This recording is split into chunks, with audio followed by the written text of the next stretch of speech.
How strange is it that an era of such bad blood, the War of 1812, would lead to this era that we call the era of good feelings? Um, think of the era of good feelings as not just an era where everybody is chillaxed, by the way, if they weren't, but an era in which American society and culture is really starting to develop and separate itself from Europe, partially because the take-home point of the late 18th and early 19th century is Europe is kind of a big, mean, scary place, right? Um, but if you're wondering where the term "the era of good feelings" comes from, it's because of President James Monroe and something that happened during his presidency. We'll get into this in a little more depth later on, but James Monroe is the president that succeeds Madison after 1816. And apparently, by the way, James Monroe is a Democratic Republican. And apparently, in the early 1820s, James Monroe tours the city of Boston, the Federalist Party stronghold, and apparently the crowd greets him enthusiastically. It's kind of like Daniel being cheered by the lions. You don't really expect it to happen. But it happened in Monroe's case. And so because of that, this is kind of an era that is seen as an era in which that partisan divide, that sort of defined the 1790s and early 1800s, goes away, partially because of the decline of the Federalist Party itself. America becomes a one-party state, at least for a brief period of time. But just because the Federalist Party disappears, that doesn't mean that differences in political opinion or ideology go away. And of course, spoiler, what eventually happens is that Andrew Jackson emerges and takes the era of good feelings out and shoots it, along with a lot of other people. More on that a little bit later. So before we get into the bad blood of the Jackson administration, let's talk about this really fascinating period after the War of 1812, where suddenly that partisan division goes away. And there's an emphasis on not being a Federalist or a Democratic Republican or a Southerner or a Northerner. Instead, being an American becomes something that becomes important. It's this time period that we call the era of American nationalism. And by the way, nationalism is, in case you don't know, it's one of those things that's actually really difficult to define. Those of you who have taken AP Euro or maybe AP World know how difficult it is to define what nationalism is. On the one hand, it seems like it's related to patriotism, right? So being a nationalistic American is being like super patriotic. But the thing is that nationalism doesn't just have to do with governments, right? Nationalism is a little bit more complicated. So nationalism also refers to a connection with not just a government, but the people or a broader community. In other words, you feel part of something bigger than yourself. The problem with creating a national culture is that to create some kind of national culture, you need to share things in common. And what's hopefully already going through your minds right now is the fact that the United States during this time period and beforehand is going to struggle to find areas in which all the states share something in common. So, for example, if you're just waking up 3 a.m., you might remember way back in like the second or third day of class where you learn BT dubs, all the states are really different from one another. I know that's like a super complicated point, but it's a point with some long-term consequences. It's hard for these states to come together to even form a very limited government. So what starts to happen is that after the war, you begin to see some efforts to create national myths. Stories like the Star-Spangled Banner, or it's actually kind of a national anthem, but it tells of the siege of Fort McHenry by the British Navy, and the fact that after this prolonged bombardment, the American flag was still waving. This is one of those things that probably wouldn't have been too relevant before the war, because again, we've talked about instances where, for example, the militia defending Washington didn't feel particularly nationalistic at the Battle of Bladensburg. But you do see these instances of, the creation of some kind of common national culture. Myth making is really important there, but what's even more important to create in terms of creating nationalism, language. Usually, if you're talking about feelings of national identity, they almost always go hand in hand with language. Also, by the way, it's kind of a common sense point. If you speak the same language as other people, you're more inclined to cooperate with those people because you can understand them. And so you will cooperate in building communities, and maybe as you sort of ascend the ladder of complexity, you might even come together to create states and governments as well.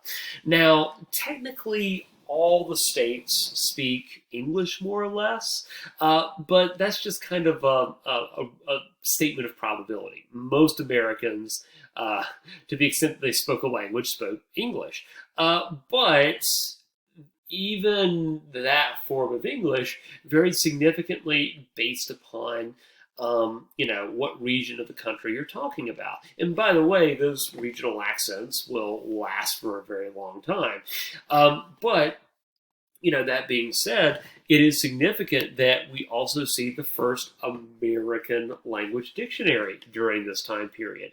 The fact that Americans aren't relying on British English dictionaries says that there's this idea that American English is somehow separate from British English. And one of the things we kind of know about dictionaries is that to a certain extent, people like Noah Webster, compilers of dictionaries, to a certain extent, they are trying to organize language. At least you could argue that, but more often than not, they're also kind of establishing or observing how language is actually used in American society. And so what this also kind of tells us is how words are being pronounced and spelled, and that kind of thing. So it is kind of, if you think about it, this means that the early 19th century is this time period where we can start to talk about American English as opposed to British English. The early 19th century is also known as like this great flowering moment in American artistic history.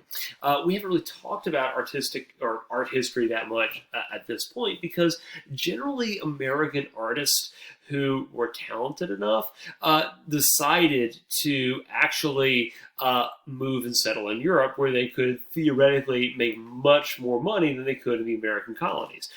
Even painters who sort of depict key moments of American history, like Benjamin West, for instance, the guy who painted the death of Wolfe at Quebec. Benjamin West actually is American-born, but if you remember, he moves to Europe, basically following the money.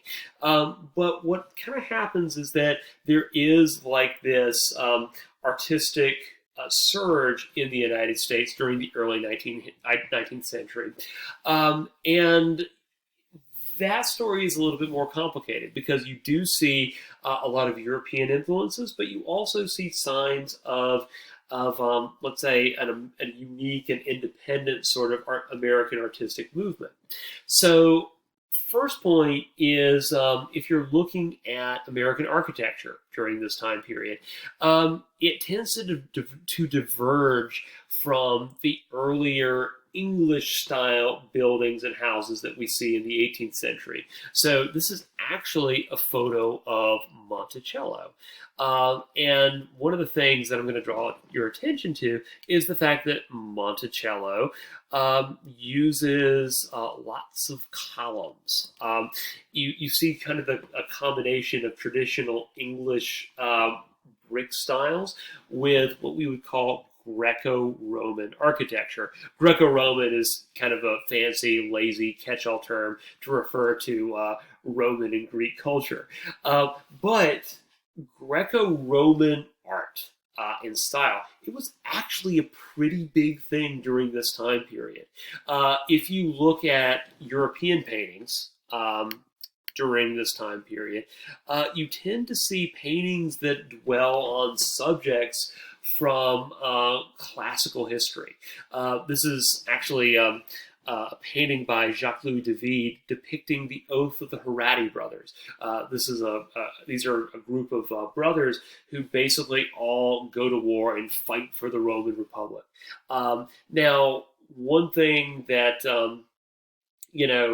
is kind of important here is the emergence of the French Revolution and the French Republic, and the fact that this kind of causes a major European war. And so European painters shift their focus from styles that sort of focus on the complexity of courtly and social life. I mean, look at this portrait. I mean, look at, let's say, just the detail in things like the flowers, or let's just say the pompadour hairstyle.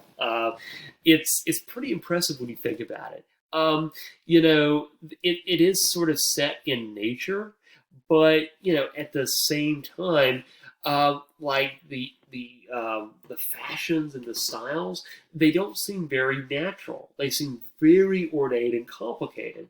On the other hand, by the early 1800s, we see a return to very simple, straightforward themes.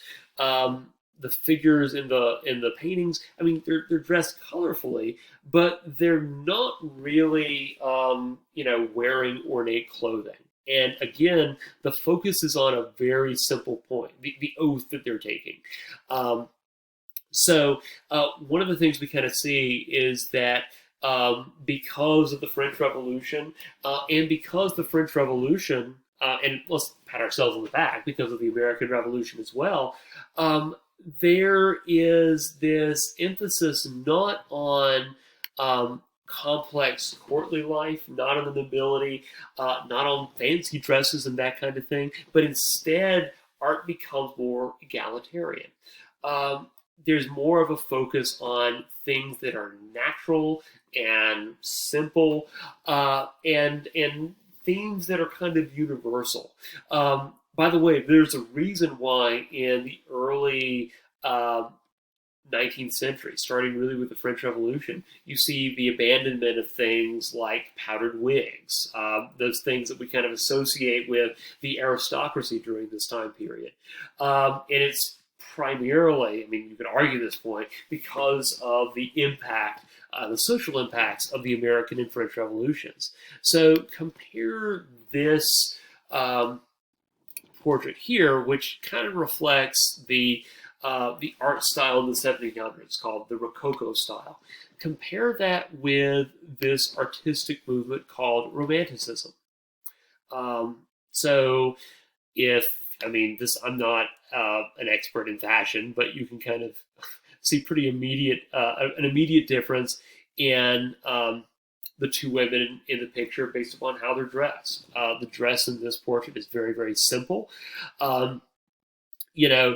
It's less ornate. It's monochromatic, basically meaning that it's one color. And like everything seems, and I would also say that everything kind of seems a little bit more concrete to a certain extent. Like this portrait is kind of hazy with its broad use of colors. This is, the dress is obviously kind of pops, but the colors are a little bit more muted, a little bit more earthy. And by the way, the earthiness of the Romantic movement also provides us a transition to, let's say, a form of Romantic art that kind of is unique to the United States. So far, Romantic art, as we've talked about it, is more of a European artistic style, or at least it begins in Europe. For those of you who don't know, Romantic art isn't art that involves kissy kissy. Romantic art is art that is unashamedly emotionally evocative. I mean, if you look at this portrait, again, maybe we're generalizing here a little too much, but this is not an emotionally evocative painting.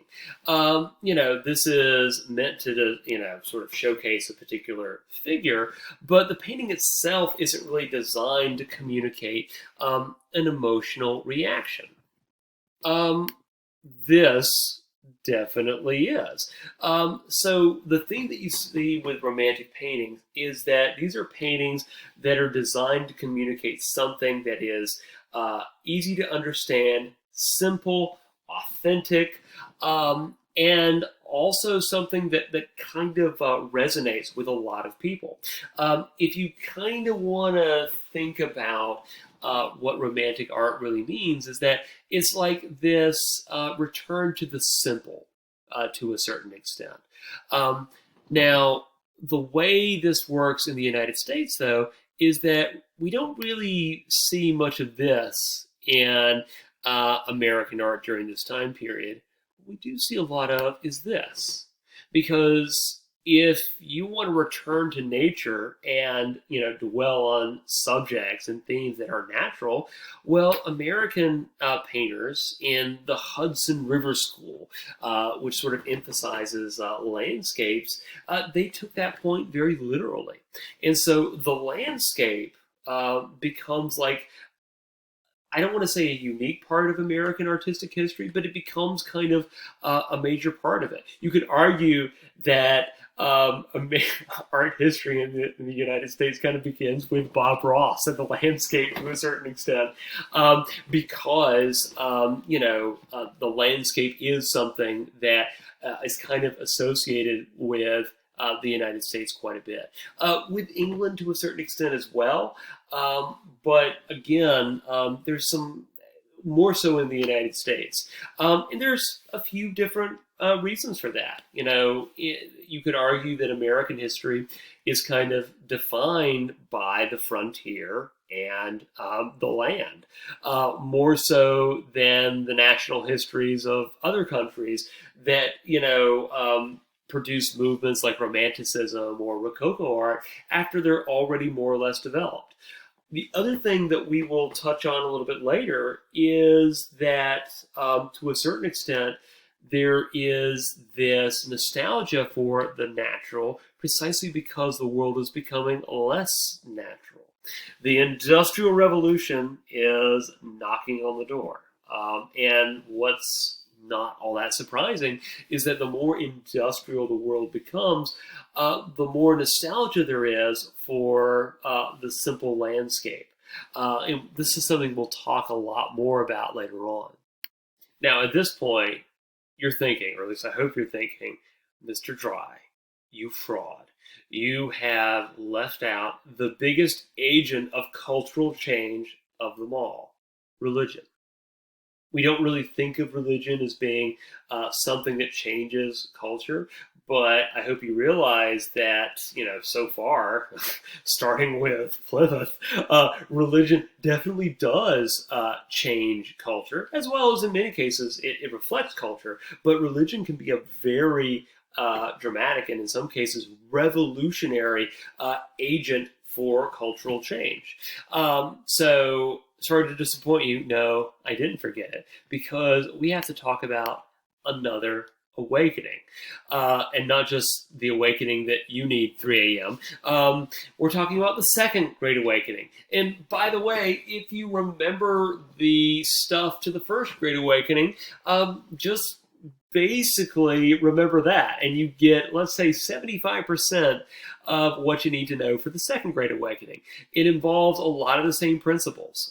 You have this dissatisfaction with religious life and how sort of staid and stale everything seems. You have this pushback against the Enlightenment and some of the more secular principles there. And it's also religious change that is seen a lot on the frontier, and it evangelizes to people who are generally ignored in American religious life. Native Americans, African Americans, and African American slaves, and women especially. Finally, it also produces some very significant political changes that, like the First Great Awakening, are very hard to measure, but they're there. It also produces some entirely new religions, or at least new religious denominations that we will talk about. In the First Great Awakening, we saw denominations fragment. You're going to see that process continue to an even greater extent during the Second Great Awakening. So you have, among other groups, the Millenarians, also known as the Seventh-day Adventists. You have groups like the Shakers, and finally, and probably most famously of all, you have the Mormons, also known as the Church of Jesus Christ of Latter-day Saints. I'm going to give you a little bit of information about each one and kind of go into why they are contextually very interesting. One thing that that you can kind of say the Second Great Awakening was very concerned with, as a general rule, is the end of the world. Now, that being said, nobody was more concerned with that point than Mr. William Miller. William Miller is an interesting person who was raised Baptist, but apparently abandons his faith and becomes kind of a deist, if not an outright religious skeptic. Fights in the War of 1812, sees some serious stuff, and those experiences cause kind of an existential crisis in which he ponders like the meaning of life and his own mortality, and he actually falls back on his Baptist faith. So he kind of almost comes full circle.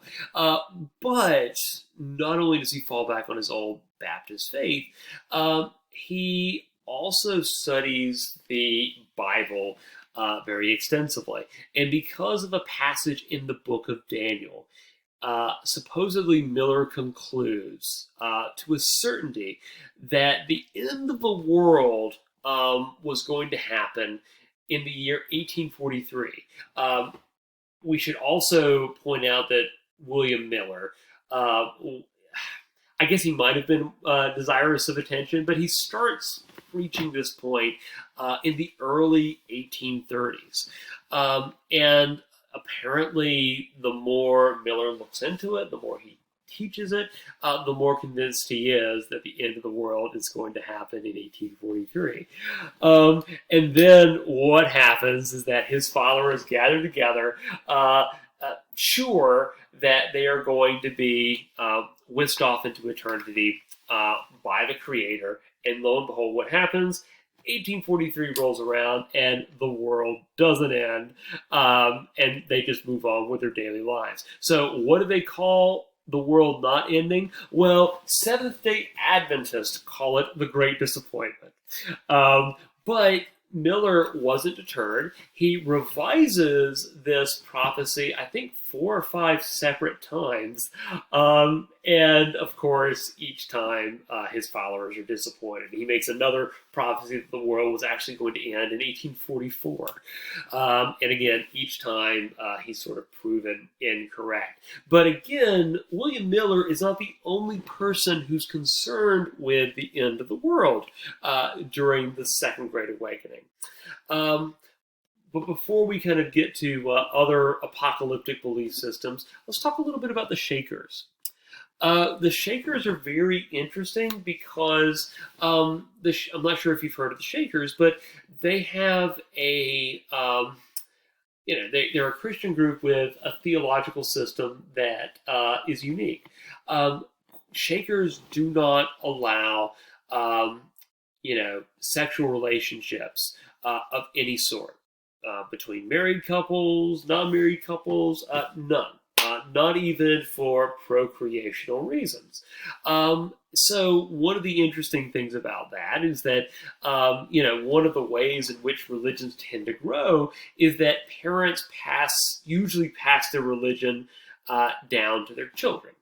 We talk about these periods of evangelism in American history, but if you look at the numbers, evangelism is usually, let's say, not a reliable way to grow and maintain religions. Really, what tends to do that is that parents pass their faith on to their kids.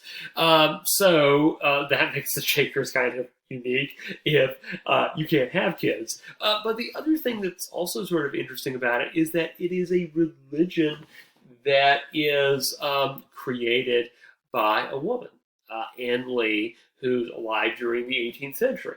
One of the things that kind of happens is that, the 19th century is kind of seen as this period in which women are legally inferior to men, but at the same time, we've always talked about that point that women are kind of seen as the moral centers of the household.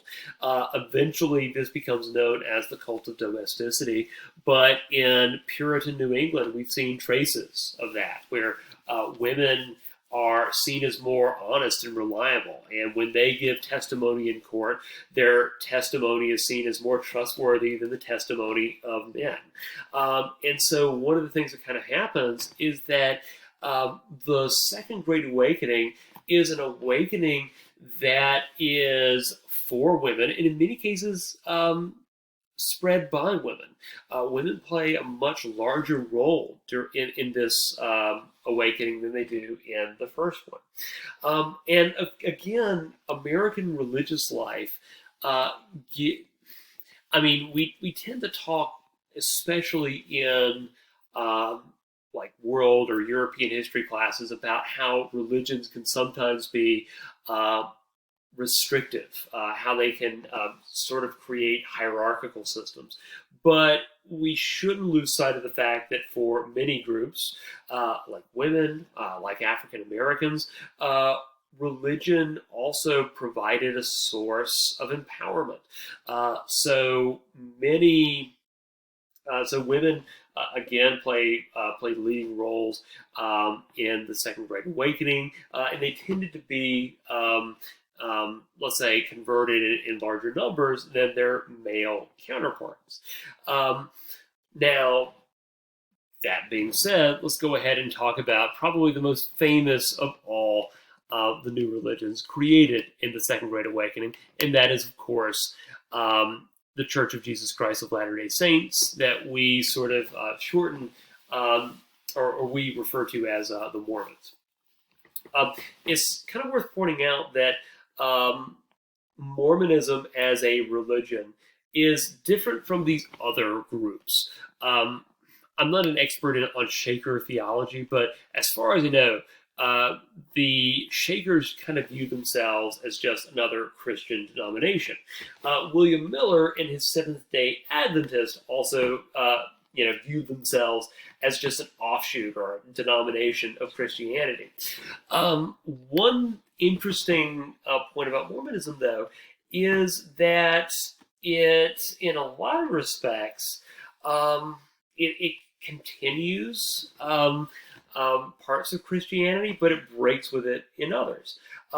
So, for example, Joseph Smith, who is the founder of the Mormon Church, apparently claims that he receives a vision from, I believe it's the angel Gabriel. And so, if you know your world religions, you might know that there's this fellow called Muhammad who also claims that he is visited by an angel, and that experience leads to the creation of Islam as a religion. So when anybody claims they receive some kind of divine prophecy, that is pretty significant in and of itself. Other point about Mormonism, it's a religion that deals with specifically American themes.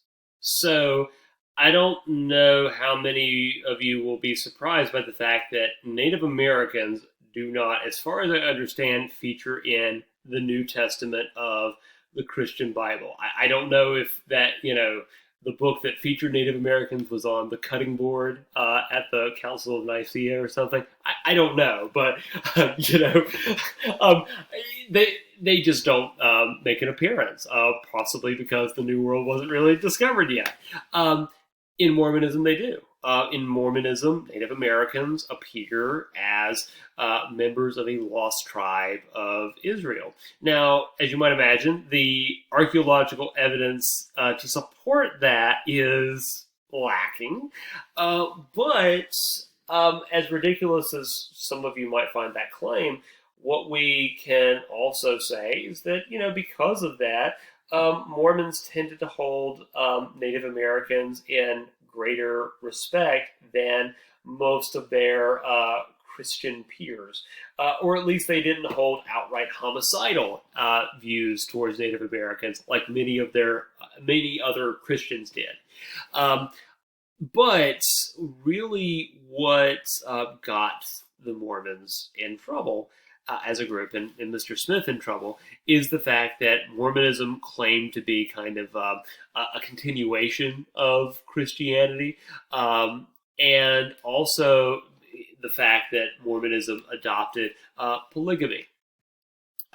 In other words, or rather, they adopted the principle of bigamous marriages. In other words, that I think males could have more than one spouse. So because of how radical Mormonism seemed, it became very unpopular. And kind of continuing the theme that we established from the Puritans, whenever you have a minority religion that is unpopular, that gets into trouble, there sometimes that leads to push factors that will send them further west. Joseph Smith is actually lynched by a mob, I think in the year 1844 in, I think, Independence City, Missouri. And by the way, that kind of shows the discrimination that many Mormons face. So one of Smith's followers, a guy by the name of Brigham Young, takes a group of Mormons west, and they settle in near a great salt lake. And of course, that becomes Salt Lake City, Utah. But before it's called Utah, it becomes the territory of Deseret. Now, what we can also kind of say is that because the Mormons were understandably standoffish, this creates some animosity when the United States eventually tries to incorporate Utah as a territory. There was a small war waged between the Mormons and the U.S. government, and they discover that these religious dissenters proved to be pretty effective fighters. But that's looking a little bit further ahead. For right now, what we need to do is kind of look at the overall effects of the Second Great Awakening, which is the fact that, once again, we see the stage set for a lot of political change. Few people had the confidence of William Miller to predict the precise year that Jesus was set to return. But that being said, if you were to ask people who lived during the Second Great Awakening if the return of Jesus was inevitable or soon, most would agree that it was. And indeed, that was kind of the point. The Second Great Awakening is a rejection of, to a certain extent, the more, the sort of the intellectual approach of the Enlightenment. In that respect, it's not very different from the First Great Awakening, but the Second Great Awakening has this view that in preparation for the return of Jesus, the world needs to be made as let's just say that the things need to be picked up a little bit. The world needs to be as perfect as possible before Jesus returns. So, problem with that is the early 1800s. At any given time, up to one third of the adult male population is drunk. Let's not ignore the minor footnote in American history that is chattel slavery. What is Jesus going to say about that? Religious opinion was kind of divided on the subject, but most ministers of the Second Great Awakening, like Charles Grandison Finney, for example, were openly against slavery. And one of the things that this does in the long term, by the way, is that it means that increasingly slavery starts to be discussed in openly moral terms. You can't understand the emergence of the abolitionist movement in the 19th century without understanding its religious roots in the Second Great Awakening. For example, I talk a lot more about this when we get to the abolitionist movement, but I'll kind of point out the fact that Harriet Beecher Stowe, the author of Uncle Tom's Cabin, kind of considered to be one of the things that helps jumpstart the abolitionist movement and make it more mainstream. Her father was a minister who sort of preached in the frontier during the Second Great Awakening. In other words, what has been more of an economic and political discussion becomes a much more religious one. And it's not a coincidence that during the Civil War, both sides start to use religious language in how they talk about slavery and the morality or lack of morality concerning slavery. Now, that being said, the Second Great Awakening it does focus a lot on slavery, but it moralizes practically everything. Again, one of the consequences of this is that as religious enthusiasm subsides, the participants in the Second Great Awakening begin taking that religious zeal and applying it elsewhere. So it's not necessarily a coincidence that suddenly there's this appetite for reform across the board in the 1830s and 1840s, whether it's for the creation of public schools, whether it's to basically create prisons and mental institutions that are humane and not totally devoted to punishing and torturing people. You see like this almost secular evangelizing zeal that comes in the aftermath of the Second Great Awakening. Also, many of the early abolitionists, like we mentioned, were also participants in the Second Great Awakening. So it's one of those things where it's hard to quantify the change, but the Second Great Awakening seems to be the common denominator in a lot of these very different and divergent movements. One thing that we do need to talk about is the emergence of what we call the temperance movement. This is a movement that is against the consumption of alcohol. Now, one of the things that's interesting about the temperance movement is that it's one of the first instances in which women are able to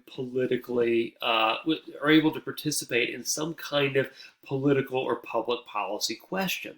Based upon the related ideas of Republican motherhood and the cult of domesticity, women are supposed to adopt a domestic role. They can educate kids, they can be the moral center of the household, but they're not really supposed to go out and get jobs or participate in political life. But the question is, what about cases in which you need to go outside the home to protect the home? As alcohol consumption increased throughout the United States, you also saw alcohol-related problems, spousal abuse, family abandonment, and also some cases in which mostly males would maybe just use the family savings and blow it on liquor.